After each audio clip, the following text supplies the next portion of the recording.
एक साल से एक जंग चल रही है, मुसलसल कत्लेआम हो रहा है गाज़ा में, फिर उसमें दीगर ममालिक भी लपेट में आ रहे हैं। ईरान ने भी एक जवाब दिया है इजराइल को, और नवंबर में हम एक्सपेक्ट कर रहे हैं अमेरिका में बड़े इलेक्शंस भी। तो ये टाइमिंग कितनी इम्पॉर्टेंट है और इस जंग की पॉलिसी जो है वो क्या है अमेरिका की? अमेरिका तो इस जंग में मुलव्वस नहीं होना चाहता।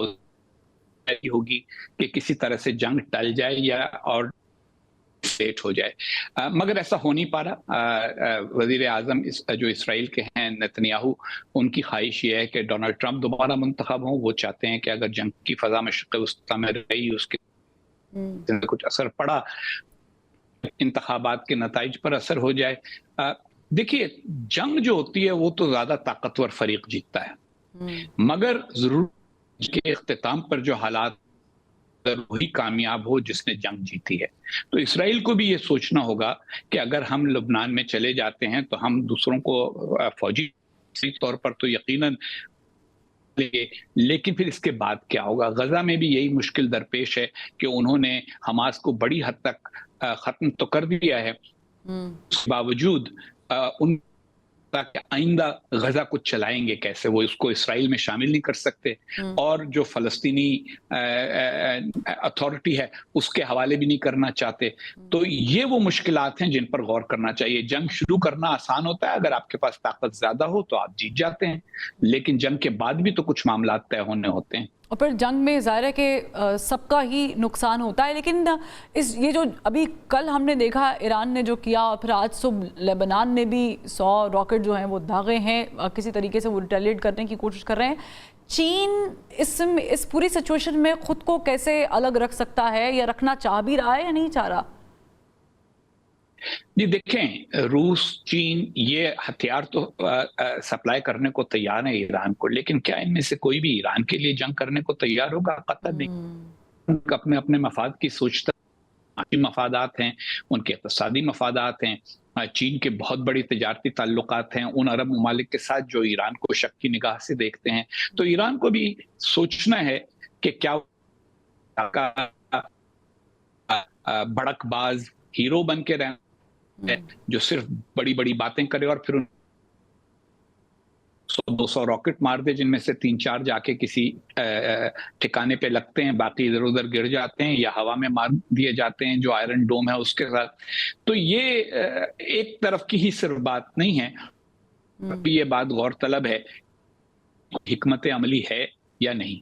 अच्छा, मैं एक बड़ा इंपॉर्टेंट क्वेश्चन है, उससे पहले मैं एक छोटा सवाल कर लेती हूँ। मुझे ये भी बताइएगा कि इजराइल ने बहुत सारे महाज बैक वक्त खोल लिए हैं, जैसे कि आपने शुरू में कहा कि अमेरिका चाहता भी नहीं है, और मेरे ख्याल से इस वक्त वो मुतहम्मिल भी नहीं हो सकता, क्योंकि उन्होंने पास्ट एक्सपीरियंसेस से कुछ ना कुछ सीखा ही होगा। तो इस सिचुएशन के अंदर इजराइल ने जब इतने सारे टारगेट्स रखे हुए हैं, और उर्दवान की तरफ से भी ये बयान आया है कि अगला निशाना ये टारगेट टर्की भी हो सकता है, तो पाकिस्तान इस पूरी सिचुएशन में कहाँ खड़ा है? क्योंकि हम टर्क्स को भी अपना भाई कहते हैं, हम दीगर ममालिक के साथ भी अपनी हमदर्दियाँ देते हैं, लेकिन अमलन हम कहाँ खड़े? हमदर्दी तो एक नाम है ना, जो बैनुल अक़वामी ताल्लुकात हैं उनमें जज्बात का बहुत कम किरदार होता है।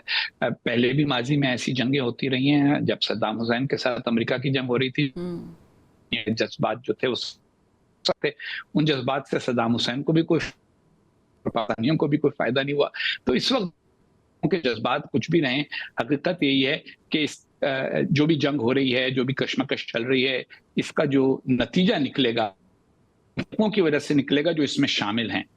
हम इस वक्त कोई मरकजी फरीक नहीं है, और बेहतर ही है कि हम कोई लेकिन दूसरी बात एक और भी है, और वो ये कि अगर आप हमें देखें कि हमारे मामलात क्या हैं, हमारी तरजीहात क्या हैं, तो हम तो आईनी निकात पर बहस कर रहे हैं, की खबरें दे रहे हैं, उनके तनाज़ात पर तवज्जो कर रहे हैं। तो ऐसी हमारी कोई बैनुल अक़वामी स्टैंडिंग ऐसी क्या होगी कि जिसके नतीजे में हम किसी को कुछ कह, तुम ये करो, तुम ये ना करो।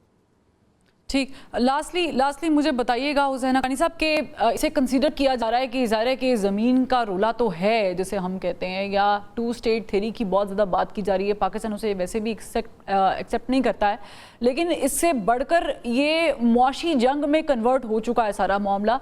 तो ये कैसे, इसको कैसे आप एवेल्यूएट करते हैं, और क्या ये वाकई ज़मीन से बढ़कर कोई नेक्स्ट लेवल चीज़ है? अब देखिए कि इसराइल का जो टेक्नोलॉजिकल एडवांटेज है वो साफ नजर आ जाता है। ईरान ने 180 रॉकेट मारे, 3 रॉकेटों से कोई 170 के करीब है वो पहुंच ही नहीं सके, उनको आयरन डोम से खत्म कर देगा। ये टेक्नोलॉजी की कामयाबी है। तो ये आखिर में तो इसका हल अगर कोई है, ईरान को भी ये समझाया जाए कि बजाय इसके कि इतनी पाबंदियों में गुजारा करे और अपने लोगों की जिंदगी को मुश्किल बनाए, कुछ थोड़ी सी गहरी सांस लेके वो भी एक आम नॉर्मल रियासत के तौर पर काम करना शुरू करे।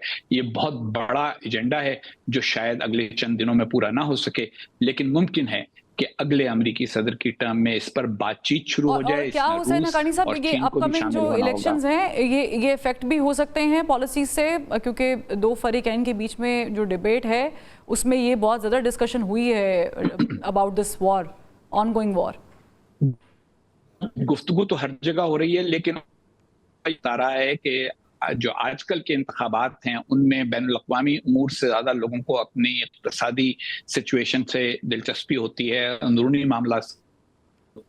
तो इसलिए ऐसा इशारा नहीं मिल रहा कि मशरिक़ वुस्ता की सूरत हाल की वजह से अमेरिका के इंतखाबात के नताइज पर कोई बहुत बड़ा असर पड़ने वाला है। लेकिन अभी बहुत दिन बाकी हैं, मुमकिन है कि आने वाले हालात के नतीजे में वहाँ बहुत सारे वोटर अपनी राय बदलना शुरू कर दें, और उस सूरत में इंतखाबी नताइज पर इसका असर पड़ सकता है। ठीक।